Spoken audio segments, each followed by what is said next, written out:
So we're a couple days removed from the trade, and I want to talk about the Knicks some more. I'm not going to spend much of the video talking about health outside of like Mitch for a little bit, but if he's on the roster, him, OG, Cat has missed games over the last few years. They need to be healthy, duh.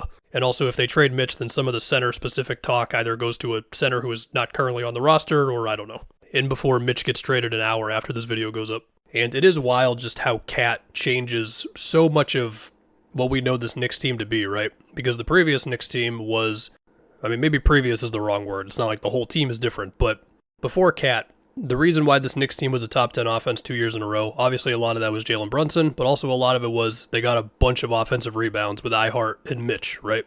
They were first in offensive rebound percentage this past season, and they were second 2 years ago.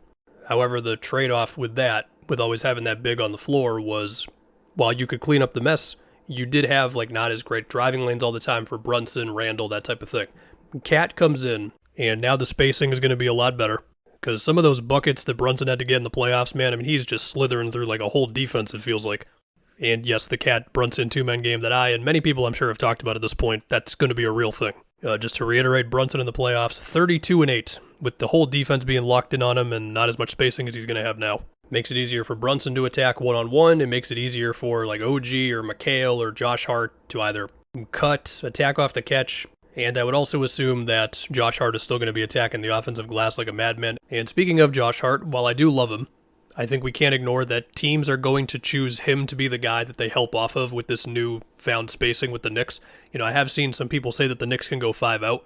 And yeah, I imagine we're going to see that. But Josh Hart, he had stretches of last regular season where he basically just didn't shoot threes. There were a couple of games with him playing minutes where he shot 0 or 1 3 a game. Overall, he got to 3 threes a game. In the playoffs, he was better, and he did make some insane threes at times in the playoffs for them.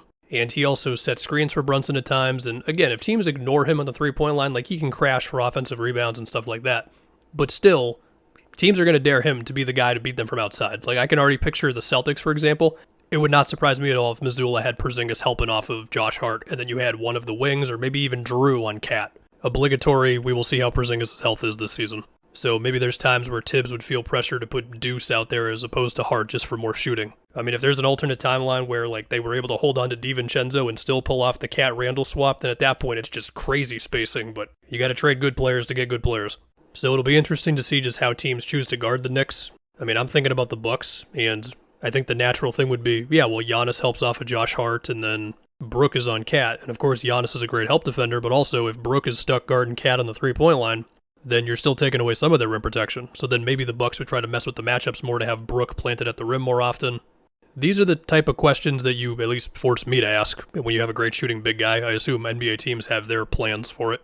I realize I kind of veered off the offensive rebound stuff there. Basically, the Knicks are probably going to take somewhat of a hit on offensive rebounds, because even though Cat was over 2 offensive boards a game back when he was playing center, on a per minute basis, he was not grabbing as much then as Mitch and iHeart were grabbing the last 2 years for the Knicks.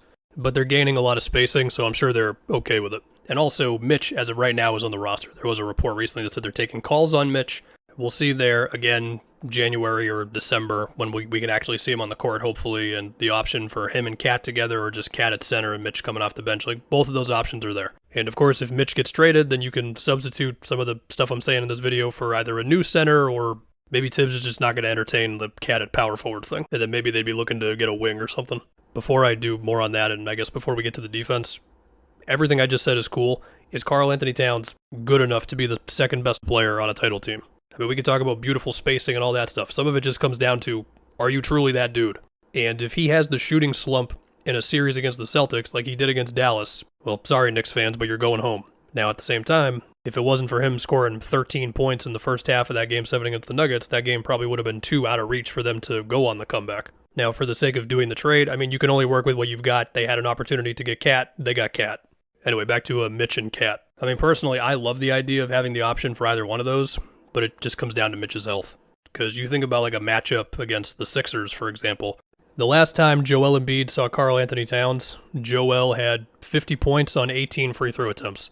Looking at those buckets against the Wolves, this was this previous season. More of them were on Gobert, but a good amount were also on Cat. He did draw fouls on Cat. Embiid did pretty much whatever he wanted in that game.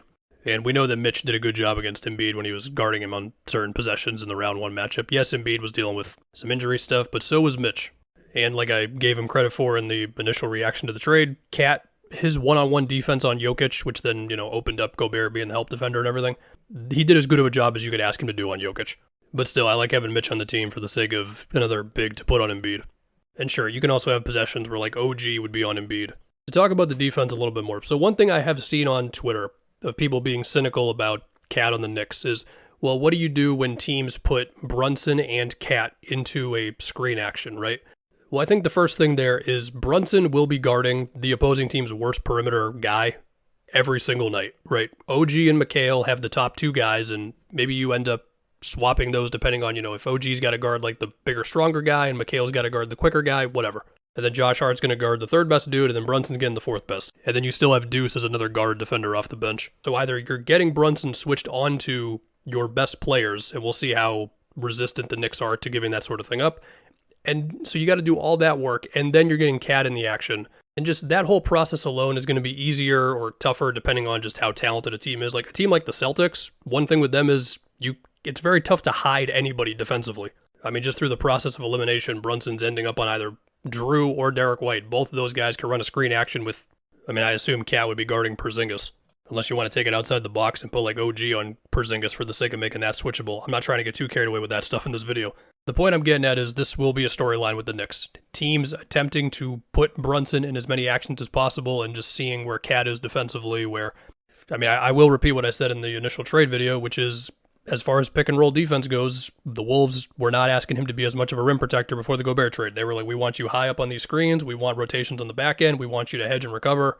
But, this is all with the idea of Cat being its center. If he's at the 4 spot, then Mitch is just protecting the basket or whatever center it might be. So Precious, Jericho Sims, maybe a trade happens. As far as like just thinking about the other matchups against the teams in the East, like the Bucks, you're putting OG on Giannis. And then McHale's probably going on Dame. Against Cleveland, there's a few different options. If you want to put your wings on the guards, and that means like Josh Hart ends up on Evan Mobley.